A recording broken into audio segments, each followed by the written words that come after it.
नमस्कार दोस्तों, मैं विष्णु शर्मा आप सभी का आपके ही अपने चैनल विष्णु एटीपी में हार्दिक स्वागत करता हूं।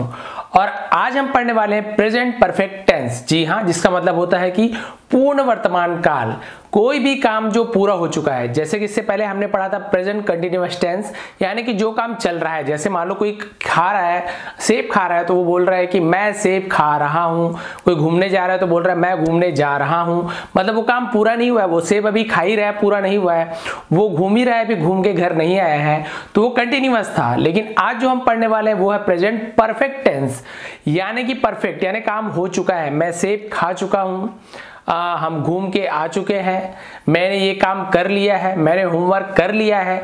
मतलब होमवर्क कर रहा हूं नहीं, वो कंटिन्यूअस हो जाएगा। मैंने होमवर्क कर लिया है, यानी कि काम पूरा हो चुका है। तो जब काम पूरा हो जाता है उसे ही हम प्रेजेंट परफेक्ट टेंस कहते हैं। परफेक्ट टेंस, और हम प्रेजेंट में पढ़ रहे हैं वर्तमान काल, तो उसके बारे में आज हम पढ़ने वाले हैं। आज हम पढ़ेंगे अफर्मेटिव के बारे में। जी हाँ, वीडियो बहुत ज्यादा लंबी हो जाएगी। अगर मैं सभी इसके अफर्मेटिव, नेगेटिव, इंट्रोगेटिव सभी को बताऊं तो बहुत ज्यादा वीडियो लंबी हो जाएगी और आपको कंफ्यूजन होगा।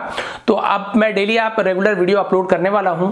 तो आज हम पढ़ेंगे अफर्मेटिव, यानी कि सकारात्मक, यानी कि हाँ मैं काम कर चुका हूं, हम खा चुके हैं, घूम चुके हैं। नहीं कर चुका हूं, नहीं कर चुके हैं, ये सब निगेटिव में आएगा। तो बात की बात है, अभी हम अफर्मेटिव पढ़ेंगे, सकारात्मक। तो चलिए आज की क्लास हम स्टार्ट करते हैं। जैसे कि आप सभी देख रहे हैं, यहाँ पर मैंने यहाँ पर कुछ रूल्स वगैरह सब लिख के रखे हैं, उसे मैं आपको बताता हूं। मैंने यहाँ पर पहले से क्वेश्चन लिख के रखे हैं ताकि समय अधिक ना लगे, लिखते समय बहुत ज्यादा समय लगता है, तो वो सभी मैंने यहाँ पर लिख के रखा है। बस हम उसे यहाँ पर रूल में बिठाते जाएंगे। आपको एक बार अच्छे से मैं और बता देता हूँ रूल क्या क्या है। देखिए, सबसे पहले यहाँ पर पहचान, इसका पहचान क्या है। जैसे कि मैंने आपको बताया है, पहचान होता है यहाँ पर चुका है, चुकी है, मैंने ये काम कर चुका है, वो खा चुकी है, वो घूम चुकी है, चुके हैं बहुत से लोग हैं, तो हम खेल चुके हैं। इस प्रकार से कर लिया है, जैसे कि मैंने आपको कहा था मैंने होमवर्क कर लिया है, या फिर मैंने गार्डन में पानी डाल दिया है। इस प्रकार से जो भी कर दिया है, कर लिया है, चुका है, चुके हैं, ये उसके पहचान है प्रेजेंट परफेक्ट टेंस के। तो आपको पहचान पता चल गया। कोई भी शब्द अगर है, कोई बोलता है या फिर लिखा हुआ है, तो जहां भी इस प्रकार के आएंगे तो आप समझ जाएंगे प्रेजेंट परफेक्ट टेंस है। उसके बाद इसका नियम क्या है, इसमें हैव या हैज लगता है, हैज या फिर हैव। जैसे उसमें इज एम आर लगता था, तो उसका नियम था कि इज एम आर किसमें लगता है, वैसे ही हैज और हैव किसमें लगेगा। तो देखिए, ही, सी, इट। ही यार आपको पता है लड़कों के लिए वह जो पुल्लिंग होता है वह, ही, सी लड़कियों के लिए वह, इट यानी कि ये, इसे, है ना। उसी प्रकार से name, he, she, it, name. जहां पर भी ही से स्टार्ट होगा, सी से, इट से और नेम से, तो उसके साथ हम लगाएंगे हैज। जैसे कि he has, she has, it has, या किसी का नाम है Mohan has, Sita has, Gita has. इस प्रकार से हम वहां पर हैज लगाएंगे। अब देखते हैं उसके बाद जो भी बच गया, आई, यू, दे, वी, जो भी बच गया वहां पर हम हैव लगाएंगे। जैसे कि I have, you have, we have, they have. तो ये इसे आप नोट कर लेंगे, स्क्रीनशॉट ले लेंगे, या फिर आप लिखकर आप नोट बना रहे होंगे तो नोट बनाकर आप रख सकते हैं। उसके बाद देखिए सूत्र, यानी कि मैं जो फॉर्मूला बताता था, जो आप लोग जान चुके हैं, जो अभी मेरे साथ पहले से जुड़े हुए हैं, नए हैं वो समझ लें। सब्जेक्ट, सब्जेक्ट यानी जो काम करने वाला है। जैसे मैं घूम रहा हूं, मैं घूमता हूं, इस प्रकार से मैं जो बताता था, तो मैं यहां पर सब्जेक्ट हो गया। फिर हैव या फिर हैज, तो मैंने जैसे यहां पर नियम बता दिए, हैज किसके साथ लगेगा, हैव किसके साथ लगेगा।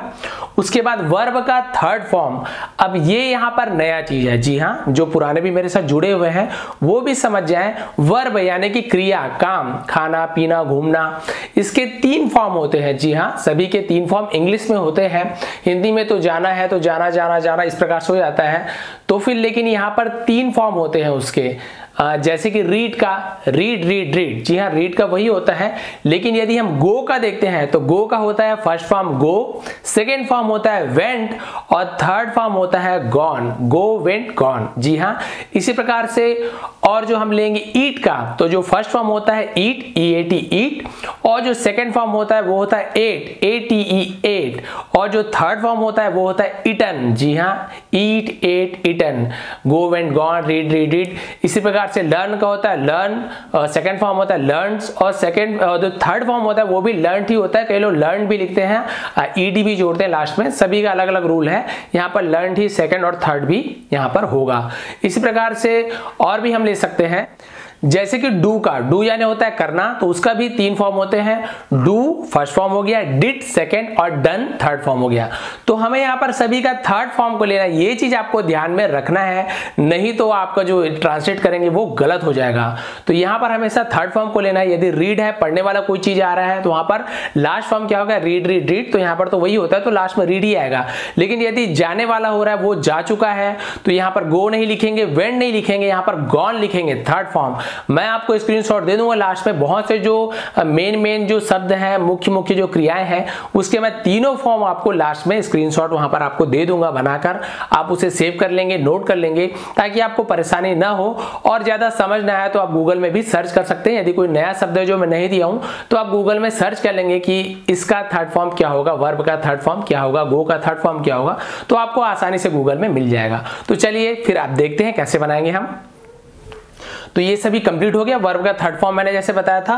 फिर अंतिम में ऑब्जेक्ट, ऑब्जेक्ट यानी वस्तु या फिर जिसकी चीज के बारे में बात कर रहे हैं, स्कूल के बारे में, सेब के बारे में, जो चीज के बारे में अंतिम में बची है उसे हम ऑब्जेक्ट कहते हैं। ये मैं सरल तरीके से बताने का मेरा तरीका है, इस प्रकार से मैं समझाता हूं। जो अंतिम में बची है उसे आप ऑब्जेक्ट में ले लेंगे। तो फिर चलिए, हम कुछ नहीं करते, बस हिंदी है, यहाँ पर हम रूल में इसे देख कर हम बिठाते जाएंगे बस। उसके बाद सिंपल, जैसे कि आप सभी जानते हैं मैं किस प्रकार से बताता हूँ और आप बहुत अच्छे से समझते हैं। आप लोग का मैंने आंसर देखा है, कमेंट देखा है, आप लोग सही आंसर देते हैं। बहुत जो कम लोग हैं, 1-2 ही गलती होती है, बाकी सब सही बनाते हैं। आप लोग बहुत अच्छा कर रहे हैं। तो देखते हैं कैसे बनाएंगे हम। तो जैसे कि पहला वाक्य हमने यहाँ पे लिया है, मैं पढ़ चुका हूं। जैसे कि मैंने पहचान बताया था, चुका हूं, चुके हैं, तो मैं पढ़ चुका हूं, तो ये आप समझिए प्रेजेंट परफेक्ट टेंस का है। अब सबसे पहले देखिए रूल में हमें बिठाना है मैं। तो आपको पता है मैं यानी होता है आई, जो मैंने आपको पहले एक बार लिस्ट दिया हुआ था, उसमें मैं तुम सभी के बारे में लिखा हुआ है, और एक बार आपको दे दूंगा। तो मैं यानी होता है आई। तो सबसे पहले हमें क्या लिखना है, सब्जेक्ट। तो सब्जेक्ट यहां पर है मैं यानी कि आई, तो हमने यहां पे लिख दिया आई। थोड़ा बड़ा लिखता हूं ताकि आपको दिखे। उसके बाद पढ़ चुका हूं, तो पढ़ना क्या नहीं होता है, पढ़ना। लेकिन आपको यहां पर देखना है हैव या फिर हैज लगाना है, वही चीज आपको ध्यान में देना है। आई के बाद सीधा पढ़ना नहीं लिखना है, सब्जेक्ट के बाद हैव या हैज। तो आई के साथ क्या लगेगा, ऊपर देखिए ही सी इट नेम के साथ हैज लगता है, तो यहां पर आई नहीं है, तो बाकी के साथ हैव। तो आई के साथ क्या लगेगा, हैव, क्योंकि यहां पर आई नहीं है। देखिए यदि होता तो फिर यहां पर हैज लगता, अगर ही सी इट नेम कुछ होता तो हैज लगता, लेकिन यहां पर आई है, तो देखिए बाकी बचा आई यू दे वी जो भी है उसके साथ हैव लगेगा। तो आई के साथ लगेगा हैव, तो हमने यहां पे लिख दिया आई हैव लिख दिया। उसके बाद हम देखते हैं यहां पर लिखा हुआ है वर्ब का थर्ड फॉर्म। वर्ब यानी होता है क्रिया, तो क्या चीज क्रिया है, पढ़ना। तो मैंने जैसे कि आपको बताया था रीड का होता है रीड रीड रीड, जो थर्ड फॉर्म भी रीड होगा। तो आई हैव रीड, अब हम यहां पे लिखेंगे read READ read, I have read, बस। उसके बाद ऑब्जेक्ट, ऑब्जेक्ट यानी अंतिम में जो बच गया, तो यहां पर तो कंप्लीट हो गया। यदि होता कि मैं पुस्तक पढ़ चुका हूं, तो यहां पर आता I have read the book, लेकिन यहां पर पुस्तक नहीं है, तो हम यहां पर कंप्लीट कर देंगे। तो इस प्रकार से बनेगा। अब आपको समझ आ गया किस प्रकार से बनाना है, जल्दी जल्दी हम बना लेते हैं। उसके बाद आपको मैं लास्ट में होमवर्क भी देने वाला हूं। फिर देखिए वह खा चुकी है, अब जल्दी जल्दी बताऊंगा आपको, डिटेल में नहीं बताऊंगा, आप समझ चुके हैं। वह खा चुकी है, तो चुकी है मतलब लड़की है, तो स्त्रीलिंग है, तो उसके लिए हम लगाते हैं वहां पर सी। यदि वो पुल्लिंग होता, लड़का होता, तो हम ही लगाते हैं। तो वह यानी कि सी, तो हमने लिखा है यहां पर सी। फिर बोल रहे हैव या हैज, तो देखिए सी के साथ क्या लगता है, हैज, तो हम यहां पे लगा देंगे सी हैज। उसके बाद बोल रहा है खा चुकी है, तो वर्ब का थर्ड फॉर्म खाना, जैसे कि मैंने आपको बताया था ईट, सेकंड फॉर्म एट और थर्ड फॉर्म ईटन। जो थर्ड फॉर्म होगा हम उसे ही लिखेंगे। तो सी हैज ईटन, ईटन का स्पेलिंग होता है EATEN, ईटन। हमने अंग्रेजी सीख ली है। अब यहां पर देखिए चुका हूं, चुकी है नहीं, लेकिन सीख ली है, यानी कि ऐसे तो संभव नहीं कि सभी अंग्रेजी सीख चुके, लेकिन यहां पर जो शब्द इस प्रकार वाक्य हमने बनाया इस प्रकार से लिया है कि हमने इंग्लिश पूरी सीख ली है। अब कुछ नहीं बचा, हम इंग्लिश सीख नहीं रहे हैं, जो भी वहां पर लेसन हमने कंप्लीट कर लिया है, तो हमने इंग्लिश सीख ली है। तो यहां पर भी काम पूरा हो चुका है, तो प्रेजेंट परफेक्ट टेंस में ही आएगा। तो अब देखते हैं इसे कैसे बनाना है। सबसे पहले हमने, तो क्या ने हम होता है वी यानी होता है हम, तो हम यहां पे लिखेंगे वी, तो ये सब्जेक्ट में हमने लिख दिया वी। उसके बाद देखिए लिखा हुआ हैव या हैज, तो कहां पर वी के साथ क्या लगता है, यहां पर वी है क्या, नहीं, तो हैज वाला नहीं आएगा। बाकी जो भी बच गया हैव, तो वी के साथ भी हैव लगेगा, तो हमने लगाया वी हैव ये हो गया वी हैव, सॉरी ये हो गया वी हैव। उसके बाद बोल रहा है कि हमें वर्ब का थर्ड फॉर्म, तो क्या है वर्ब, क्या चीज, अंग्रेजी है काम कि सीखना है काम? जी हाँ, सीखना काम है। तो क्या आने होता है? सीखना। लर्न आने होता है सीखना। लेकिन यहां पर ध्यान देना आपको, वर्ब का थर्ड फॉर्म, देखिए वहां मैंने 3 लिखा हुआ है, थर्ड फॉर्म। तो मैंने जैसे आपको बताया कि लर्न, लर्नड और फिर लर्नड। यहां पर जो सेकंड और थर्ड फॉर्म है वही है लर्न। तो इसका स्पेलिंग होता है वी हैव लर्न। तो देखिए LEARNT। तो आपने देखा यहां तक कंप्लीट हो गया। वी हैव लर्न, हमने सीख लिया। क्या सीख लिया? लास्ट में बचा ऑब्जेक्ट। हम किस चीज के बारे में बात हो रही है, क्या चीज सीख ली? इंग्लिश। तो बस यहां पर लास्ट में आपको लिखना है वी हैव लर्न इंग्लिश। तो यहां पर आएगा इंग्लिश, तो यहां पर लिख देंगे इंग्लिश। तो यहां पर ये भी कंप्लीट हो गया। अब इसके बाद हम अंतिम वाले वाक्य में आ जाते हैं, उसे भी हम बना लेते हैं। आपको वैसे समझ आ गया है, फिर भी हम एक बार बना लेते हैं, फिर मैं आपको होमवर्क देने वाला हूं। तो आप यहां पर देख सकते हैं, यहां पे लिखा हुआ है मैंने अपना गृह कार्य कर लिया है। अब गृह कार्य, यदि आपको शुद्ध हिंदी नहीं आती होगी तो गृह यानी होता है घर, कार्य यानी होता है काम। यानी कि इंग्लिश में हम देखेंगे घर को होम बोलते हैं और कार्य को वर्क बोलते हैं, तो होमवर्क। ये बहुत ही सीधी सिंपल तरीका है। मैं अपना गृह कार्य कर लिया है, मैंने अपने गृह कार्य कर लिया है। तो मैंने जैसे कि बताया था लिया है, कर दिया है, तो ये भी प्रेजेंट परफेक्ट टेंस में आएगा। तो मैंने अपने गृह कार्य कर लिया, मैंने होमवर्क कर लिया है। सीधे से सरल शब्दों में समझिए तो मैंने अपना होमवर्क कर लिया है, काम पूरा हो चुका है। अब इसे हम ट्रांसलेट करेंगे। तो मैंने, मैं, तो यहां पर आएगा आई, मैंने लिखा यहां पे आई। फिर आई के साथ क्या लगता है? हैव, क्योंकि देखिए यहां पर हैज यहां पे नहीं आएगा, आई के साथ हैव। तो आई हैव। देखिए स्टार्टिंग में आपको यहाँ पे लेंदी लग सकता है, आपको कठिन लग सकता है कि कैसे याद करेंगे। जैसे जैसे आप प्रैक्टिस करते जाएंगे आपको आराम से याद होगा कि आई के साथ क्या आएगा, वी के साथ क्या आएगा, दे के साथ क्या आएगा और इनके साथ हैज लगेगा। बहुत ही ईजी है, बहुत टाइम लगेगा, एक दो बार प्रैक्टिस करेंगे आपको तुरंत समझ आएगा। तो टेंशन लेने वाली बात बिल्कुल भी नहीं है। तो यहाँ पर देखिए आई हैव, उसके बाद बोल रहा है वर्ब का थर्ड फॉर्म। तो काम यहाँ पर क्या है? मैंने अपना गृह कार्य कर लिया है। तो यहाँ पर काम क्या है? कर लिया है, काम करना। यानी कि डू यानी होता है करना। तो मैंने बताया था डू, और उसके बाद होता है डिड, और उसके बाद होता है डन। Do, did, done. तो हमें यहाँ पर वर्ब का थर्ड फॉर्म लेना है, तो डन वहां पर थर्ड फॉर्म आएगा। तो हम लिखेंगे आई हैव डन।